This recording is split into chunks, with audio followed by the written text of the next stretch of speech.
Okay, I'm wearing a collared shirt, a button down if you will. My hair is combed.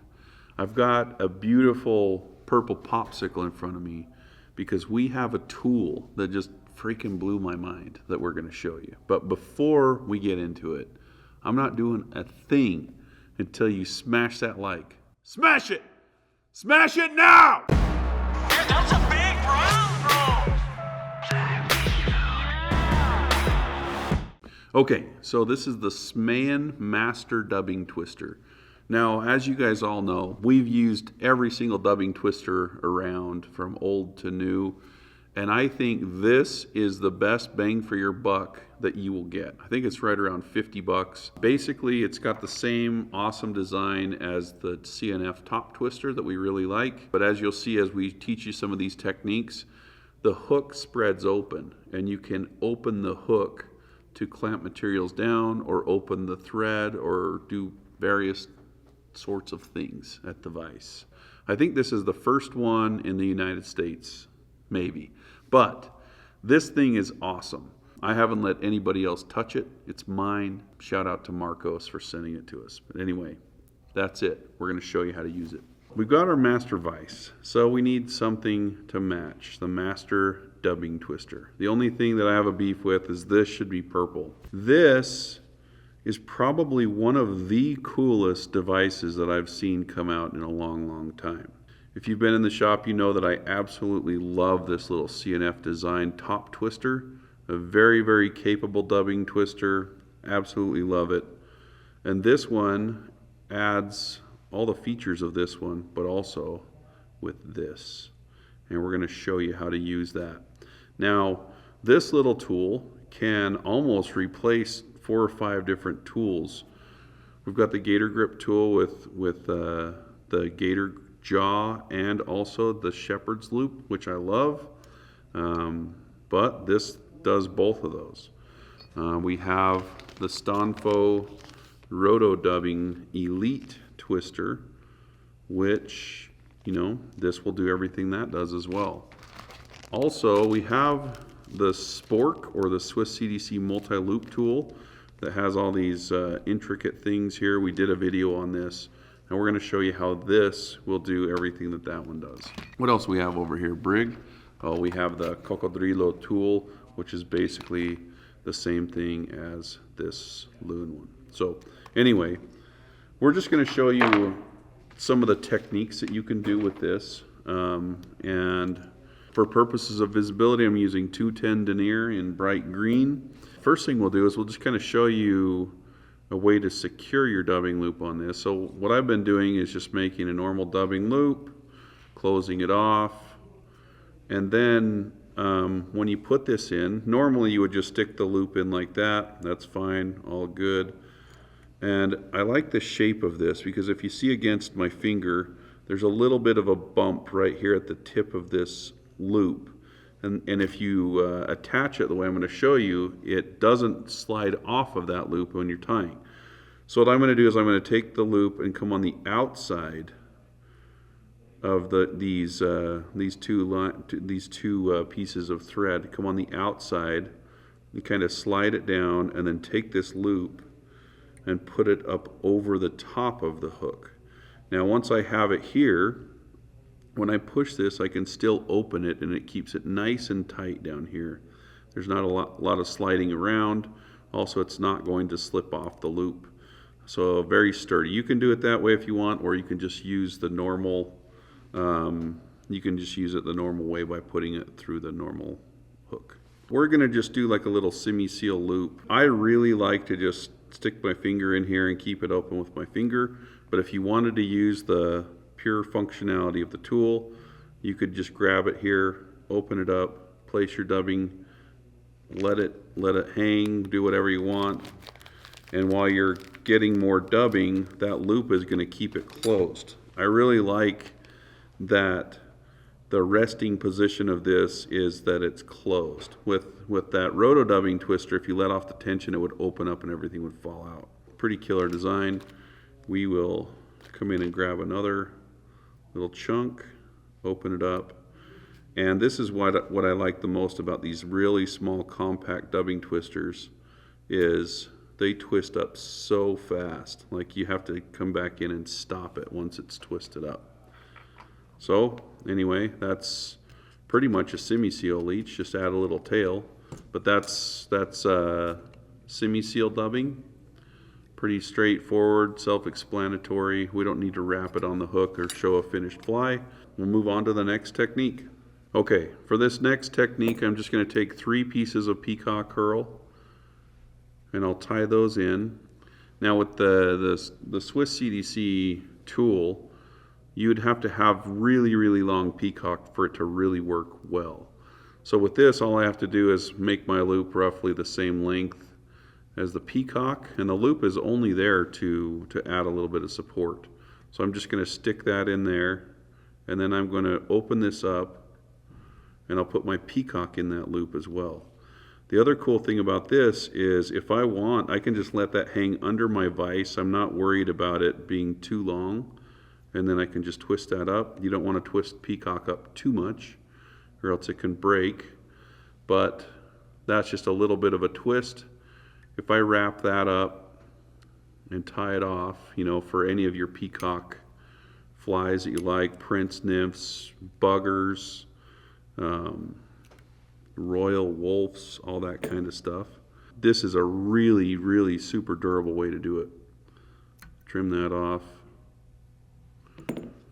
And if I come in here with this, I can really mash down, and it's so durable, it's just like flaking off the actual peacock. So it's not going to break at the core. That's going to be a super, super durable fly. And that's how you use peacock with the Master Dubbing Twister. Okay, now naturally we're going to tie a little Griffith Gnat. So I'm just going to tie everything in. You know, I've got a really long piece of hackle, got some 2 pieces of peacock hurl, and I'm just going to make this loop. If you break off your peacock hurl, not a big deal. Just tie it back in. When you tie it in by the tips, it's always super brittle, so you got to be careful. But I'm going to make my loop a little bit shorter than the peacock. And again, that thread is just there to reinforce everything. It's actually not, it's not doing anything other than that. We're not putting anything in the loop. So I'm just going to grab all those materials and I'm going to clamp onto them. And I'm just going to get rid of this piece of hackle. And just as a general rule, your loop should be a little shorter than you think. But anyway, I'm just going to take that and twist it up. And as you can see, the hackle's not splaying out a ton, which is fine. So I'm just going to wrap that on the hook, and that will take care of splaying out my hackle. And wrap that forward. I've got a really clean and tight Griffith Gnat that is absolutely indestructible. Not even Brigham, hopped up on the power of 50 potatoes, could break this. Dang, that's a clean fly. Anyway, Griffith Gnat, all tied in together. Nothing's going to break it. So there you go. That is how to tie a Griffith Gnat with this doodad. Okay, so I'm going to do a complex twist bugger. I've got the tail tied in. I've got a piece of Furl Chenille and a piece of Schlappen. And I'm just going to grab those about where I want to, I don't know, just clamp it in there somewhere like that. And then get rid of the excess. And then all I'm going to do is twist these up together. So once I have that twisted up together, you'll see that it holds together pretty well. It doesn't hold on to this quite as well as a gator grip, but it's not really that big of a deal because when I wrap it, I can just pinch it with my fingers like this. And then just use my rotary method to wrap that forward. That's called the complex twist technique for the complex twist bugger. You guys know that I like tying that one quite a bit. Just take the tool off and then just trim the excess. But it's about as easy as it gets right there. Just clamp it together, twist it up, and spin it forward, and you've got a pretty much a finished fly. So we've shown a few techniques. We're going to show you just kind of how to tie them all together. For example, I have this micro hurl from UTC, or you could use the gel core Fritz. What's it called, Brigham? We'll put a link in the description. But anyway, so I'm just going to tie a little chunk of that in, and I'm going to do another type of Griffith Gnat, but I'm going to do it out of CDC. So what I'm going to do is I'll take one of the sides of a CDC feather. We'll trim it off. I really like these prime scissors because they have longer blades to trim off CDC. And I'll make a loop, close it off, move that forward, and then I'm just going to put my CDC in.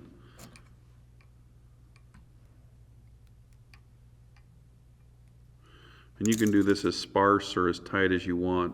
I'm actually going to take the CDC and push it up closer to the hook, so it's more stacked in there like that. So once I have it like that, I'm going to twist up the CDC and get that part of it started. And then I'm going to take this core,